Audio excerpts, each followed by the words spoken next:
اس پہ تو کوئی دوسری رائے نہیں ہے کہ امرتسر جو ہے یہ سکھوں کا ایک مرکز ہے، اور گردوارہ ہر مندر شریف جسے گولڈن ٹیمپل بھی کہتے ہیں، وہ دنیا میں سب سے زیادہ ان کا ایک سینٹر ہے، اور آج بھی ہے، پہلے بھی۔ اس کے ساتھ گرداسپور کا ضلع ہماچل کی طرف جائیں، کشمیر کی طرف جائیں تو وہ تھا۔ تو اس میں دو، آپ اتفاق کریں اختلاف کریں وہ آپ کا اپنا حق ہے۔ ایک بڑی شخصیت مولانا مودودی پیدا ہوئی، دوسری مرزا غلام احمد قادیانی پیدا ہوئے۔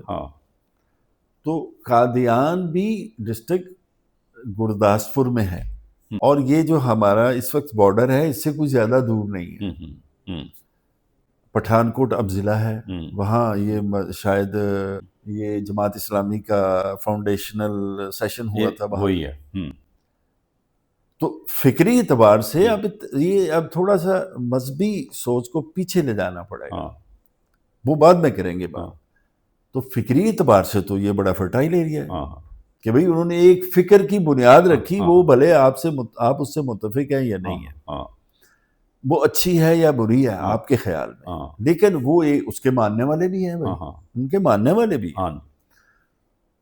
تو اس کے بعد یہ جو ہمارا ایریا ہے اس میں کافی پیرس کی گدیاں جسے کہتے ہیں، وہ ان میں جو سب سے پرانا جو تھا وہ تھا امام صاحب جسے کہتے ہیں سیالکوٹ کے اندر۔ یہ بہت پرانی، وہ وہاں شہداء کی ان کا مزار ہے اور قبریں بھی ہیں۔ اس میں پھر ڈسکا میں آ جاتا ہے، وہ تحصیل ڈسکے میں آلو مہار شریف، فیض الحسن صاحب ہوا کرتے صاحب دادا، وہ ایک امپورٹنٹ شخصیت تھی۔ پھر آپ آ جائیں یہاں پسرور میں ایک خاتون ہوا کرتی تھی جن کو کہتے تھے، وہ مجذوب تھی، ان کو کہتے تھے مائی رکھی۔ تو ان کے جہاں وہ رہتی تھی اس کا نام ہی پڑا ہوا تھا یہ مائی رکھی دا ڈیرا، اور اس کے بہت ماننے والے تھے۔ اس کے ساتھ ایک اور گدی نشین ہوا کرتے تھے مولوی صاحب ہیبت پور شریف، ان کے بہت ماننے والے تھے۔ اس طرح یہ دونوں تحصیل پسرور میں تھے۔ آگے ہماری طرف آ جائیں تو ہمارے وہاں پر پیر سید جماعت علی شاہ صاحب، حافظ جماعت علی شاہ صاحب انہیں کہتے تھے، وہ تھے۔ اور مزے کی بات ہے اسی گاؤں میں، علی پور سیدہ میں، جو میرے گاؤں سے کوئی 2 کلومیٹر بھی نہیں ہے، میرا اسکول بھی وہیں رہا ہے، تو ایک اور شخصیت تھی جن کا نام بھی جماعت علی شاہ تھا، لیکن ان کو لوگ جماعت علی شاہ کے نام سے کم جانتے ہیں، ثانی صاحب کے نام سے زیادہ جانتے ہیں۔ پھر اسی طرح سے ایک گدی تھی کلی شریف، یہ ناروال سے مشرق کی جانب تھی، لیکن وہ پھر ایک زمانے میں وہاں پر یہی سیلابوں کی وجہ سے وہ لوگ ناروال میں شفٹ ہو گئے۔ ان کا پولیٹیکل رول بعد میں ہوا کہ ان کے بیٹے چند پیر جن کا نام تھا وہ وہاں سے ایم پی 2-3 دفعہ ہوئے۔ پھر جلالہ شریف، یہ بالکل زیرو لائن راوی کے کنارے پہ ہے، دربار ہے، بڑا خوبصورت دربار ہے، اگر آپ کبھی جائیں تو یہ ورتھ سینگ ہے۔ وہ جب دربار آپ سوچیں گے کہ یار اتنا خوبصورت دربار اس جگہ پہ کھڑا ہے، اور ساتھ دریائے راوی کا ایریا ہے، وہ دور تک انڈین ٹیریٹری آپ کو نظر آتی ہے۔ پھر اس کے بعد ایک اور دربار ہے جس کا نام ہے، وہ ہے مراڑا شریف، ان کے بھی ایک خانوادے میں سے ایک صاحب جو ہیں وہ پولیٹیکلی سعید الحسن صاحب یہ منسٹر بھی رہے ہیں اس کے، وہ بھی رہے ہیں۔ پھر ایک ظفروال کے اس طرف ایریا، وہاں ایک تھا اسی طرح کا سلسلہ، وہ جندران شریف، وہ بھی ہے۔ کوئی میں بھول بھی رہا ہوں گا اس وقت، میں نہیں کہتا۔ تو یہ پیر حضرات کا بڑا ادھر فالوئنگ تھی۔ اب اس کو اگر ہم تھوڑا آگے بڑھیں تو میں آپ سے یہ کہوں گا کہ یہ جو بریلوی اسلام ہے کا نقطہ نظر ہے، یہ چونکہ اوور ویلمنگ تھا ہمارے ہاں پنجاب میں، اور شاید ہم اب اس کو اس طرح سے ڈائسیکٹ نہیں کر پائیں گے، یا یہ موضوع بکھر جائے گا، بڑا ہو جائے گا، کہ ہندو میں سادھو سنت تھے، گردوارے میں ان کے جو لوگ سکھوں کے ہوتے تھے بھائی لوگ، کیرتن کرنے والے لوگ، تو یہ اس کے پیرالل ایک سسٹم تھا یا کیا تھا مسلمانوں کا، یا یہ جو لوگ تھے انہوں نے اسلام کو پھیلانے کے لیے ان کی کیا خدمات ہیں. آپ جب جاتے ہیں نا یہ ہمارے اس ایریے میں یا اوورآل پنجاب کے اندر جائیں جی تو آپ کو نظر آئے گا کہ ہر بستی کے اندر ایک مزار ہے تقریباً. اس مزار کی ان میں سے بہت سے لوگوں کو کوئی نہیں جانتا ہوگا. ان شخصیات جن کا مزار ہے کسی کو پتہ بھی نہیں ہوگا. اگر کبھی کسی کو پتہ ہوگا تو وہ آج کسی اتھینٹک سورس کے طور پر ہمارے پاس موجود نہیں ہے. اور بہت سے نام آپ کو ایسے ملیں گے جو بڑے آپ کو بڑے عجیب لگے گا. مثال کے طور پر آپ میرے اپنے گاؤں میں ایک مزار ہے تو جس کا نام کیا ہے بابا بوڑھ شاہ. اب کسی کو نہیں پتا کہ کون تھے کون نہیں تھے، لیکن ہر جمعرات کو وہاں پر دیا بھی جلتا ہے، وہاں پر میٹھی روٹی بھی چڑھائی جاتی ہے، اور جب کوئی نو بیعتہ جوڑا آتا ہے تو وہاں حاضری بھی دیتا ہے. تو یہ اور پھر ہر سال کے اندر ہر ان سب مزاروں کے اوپر جو ہے وہ جسے کہتے ہیں نا میلے بھی لگتے ہیں، عرس بھی ہوتا ہے، جسے ہم پنجابی میں کھانا کہتے ہیں پنڈارا بھی بڑھتا ہے، اور وہ سارے کنٹریبیوٹ کرتے ہیں لوگ، اور اس طرح سے وہ ایک مرکز بن جاتا ہے. اب ہم اس سے ذرا اوپر اٹھتے ہیں. یہ جو پیر صاحبان کا جس طرح سے میں نے بڑے بڑے وہاں کے جو گدی نشین ہیں ان کا ذکر کیا، تو یہ جو پیر جماعت علی شاہ صاحب تھے پری پارٹیشن، ان کا اور پیر صاحب مانکی شریف اور ان کے علاوہ بھی کچھ گدی نشین جو تھے انہوں نے جناح صاحب کو سپورٹ کیا، اور یہ ان کا بہت اثر و رسوخ تھا. اس لیے بھی کہ میں یہ سمجھتا ہوں کہ ان میں سے بہت سے لوگ جو تھے وہ یقیناً پڑھے لکھے بھی تھے، اپنے سبجیکٹ پہ عبور بھی تھا ان کو، لیکن ان کو زیادہ تر ان کی جو کرامات جو لوگوں کے ذہنوں میں تھی کہ جی وہ فلاں پیر جو ہے وہ کرام، تو وہ جیسے پنجابی دی مثل مشہور ہے نا کہ جاگت بنا دودھ کڑدا.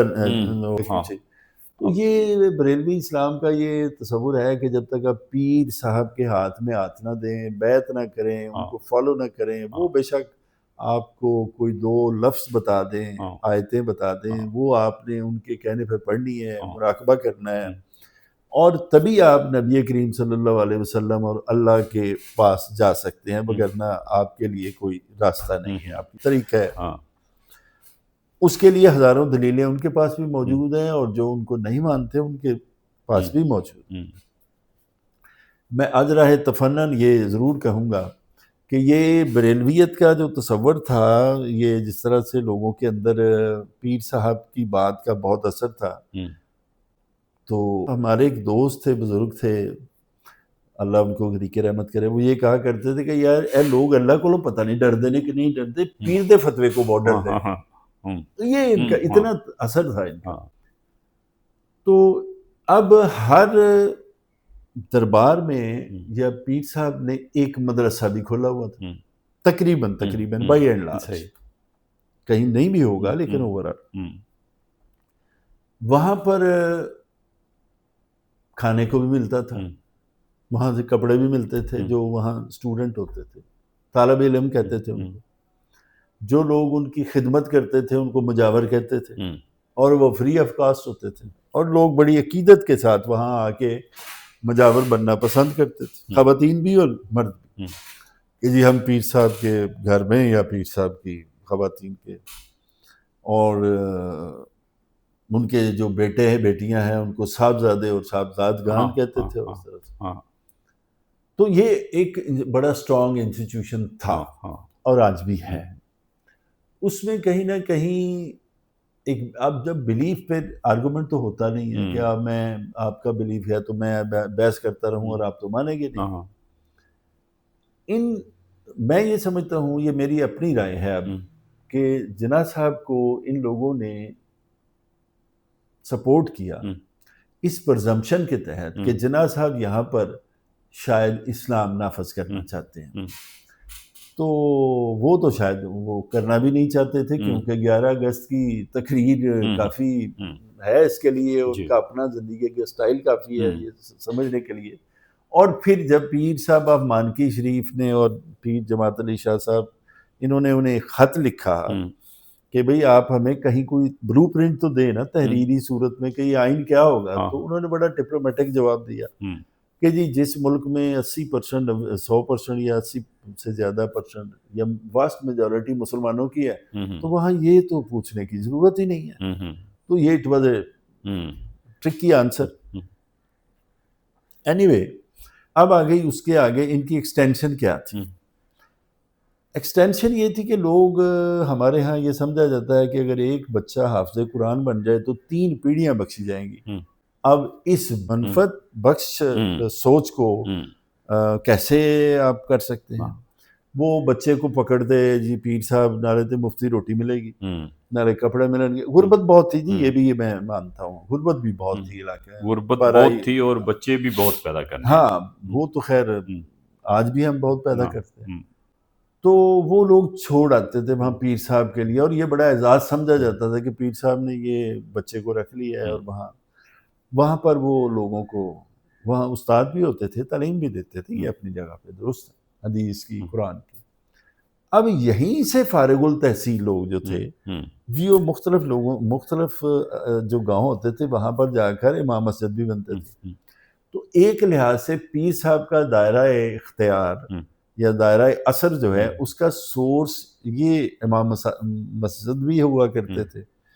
اب امام مسجد صاحب جو وہ خود مرید ہے، ہاں ٹھیک ہے، وہ آگے لوگوں کو شاید میں وہ اس طرح سے تو نہیں کہتا، لیکن وہ لوگوں کو جب اپنے پیر کی برکات بتائیں گے یا پیر صاحب کی کرامات بتائیں گے تو ڈیفینیٹلی لوگ متاثر ہوں گے اور پھر وہ انہی کے جا کے مرید بھی ہو جائیں گے. اب میں زندگی میں اگر مجھے ایک زمانے میں مجھے کہتے یار اگر آپ کو بڑی دعا مانگنی ہوتی تو کیا مانگتے؟ میں نے کہتا یار اگر مجھے پیدا ہونے سے پہلے کوئی دعا مانگنے کا موقع ملتا تو میں کہتا جی مجھے کسی پیر دے گھر پیدا کر دے. بھائی دیکھیے نا اب کی میں بات نہیں کرتا، اس زمانے میں یہ ہوا کرتا تھا کہ بغیر کاروبار کے آپ لوگوں سے کوئی بظاہر ان کا کاروبار نظر نہیں آتا تھا. وہ عقیدت مندوں کے نذرانے ہی اتنے ہو جاتے ہیں کہ ضرورت ہی نہیں رہتی. میں اس کو ہدف تنقید اس وقت نہیں بنا رہا، جو ہو رہا ہے میں اس کی بات کرتا ہوں. تو وہ ایک اس طرح سے ان کا پھر سیاسی اثر و رسوخ بھی. اس کی دلیل یہ ہے کہ آپ اگر پاکستان کی پارلیمنٹ صوبے یا مرکز میں دیکھیں تو جتنی ان پیروں کے بچوں کی یا پیروں کی یا سیدوں کی آبادی ہے اس کے اعتبار سے کہیں زیادہ ان کی وہاں پر نمائندگی. تو یہ جو پولیٹیکل انفلوئنس ہے نا اس طرح سے لوگوں کے ذہن میں، خاص طور پر یہ جو ہمارا یہ پہلو ہے بریلوی سوچ ہے اس کا بھی ہمارے ہاں یہ میں ذکر بھی ضرور کروں گا کہ ایک زمانے میں علی پور کے بالکل قریب آدھا کلومیٹر بھی فاصلہ نہیں ہے، وہاں دوسرا گاؤں ہے، اس کا نام ہے خیر اللہ پور شہیدہ. اچھا. وہ اس میں اہل تشیع بھی تھے، اہل سنت بھی تھے، وہ شہیدوں کے گاؤں ہے. تو وہ ہمارے علاقے میں ایک زمانے میں سب سے پڑھے لکھے لوگوں کا گاؤں تھا. تعلیم کا اہمیت وہ ہے. مثلا ڈاکٹر طفیل ہوا کرتے تھے جو پارٹیشن کرتے، یہاں سول سرجن تھے نیو ہاسپٹل. اچھا. ان کے بچے اور دیگر.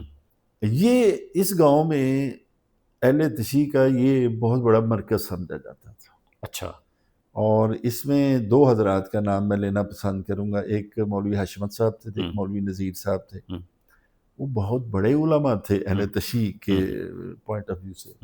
لیکن آپ یہ دیکھیں کہ آدھے کلومیٹر کے اوپر دونوں ادھر بریلوی نقطہ نظر کے جید پیر صاحب موجود ہیں 2، ادھر 2 جو یا ایک اہل تشیع، لیکن پوری تاریخ میں کبھی ایک بھی جھگڑا نہیں ہوا. اچھا. This was the level of tolerance کہ کبھی انہوں نے ان کے خلاف تقریر نہیں کی، انہوں نے ان کے خلاف تقریر نہیں کی، اور کبھی یہ نہیں ہوا کہ وہ اپنے لوگوں کو کہیں کہ آپ حملہ آور ہو جائیں یا وہ کہیں کہ وہ کافر ہیں. ایسا نہیں ہوا. It was so peaceful coexistence. ایک ایسا ایگریمنٹ جس پہ ایک طرف آپ کی حکمرانی ہے اور دوسری طرف میری حکمرانی ہے، اور ہم نے ایک دوسرے کا حملہ آور نہیں ہونا. دیکھیے دنیا نے جب آئینی سفر طے کیا، دنیا میں حقوق کی بات ہوئی، مختلف چارٹر لکھے گئے،